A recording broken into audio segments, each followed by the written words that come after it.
માની લો જ્યારે ઐતિહાસિક ઇમારત હોય એને પેલું નોર્મલ તીગડા મારીને કઈ આપણે એને સ્ટ્રેન્થન કરી શકતા નથી.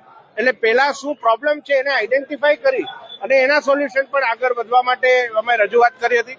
માન્ય કલેક્ટર સાહેબને પણ કહી અને આપણા જે પુરાતત્વ વિભાગ છે એને પણ જાણ કરવા માટે આજથી 3 દિવસ પહેલા મેં જણાવેલું હતું.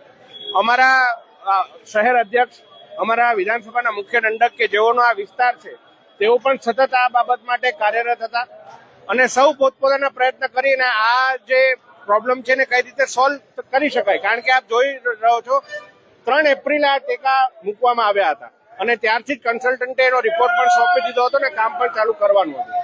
પરંતુ ઘણીવાર આ એક કોંગ્રેસનું પેલું રહ્યું છે કે કોરોનાની અંદર કોઈ પ્રકારે માની લો કે હાલાકી ભોગવવાની હોય તો એ ક્યારે સેવા કરવા ના જાય, પરંતુ જ્યાં તકલીફ હોય ત્યાં ઉભા રહીને આમ પેલું કહેવાય ને ગીધડાની જેમ ફરતા રહે. એટલે આ પ્રકારનું એમનું એક માનસિકતા છે. લોકો એવું કહી રહ્યા છે કે ભાઈ બહુ ધીમી ગતિએ કામ ચાલે છે, ધીમી ગતિએ, પણ આપણે આના જડ સુધી જવું પડે અને ઉતાવળે આંબા ના પાકે. આની અંદર શું પ્રોબ્લેમ છે એકવાર આઈડેન્ટિફાઈ થાય અને પછી એ જ મટીરિયલથી આ સમગ્ર વસ્તુ સ્ટ્રેન્થન થાય એ માટે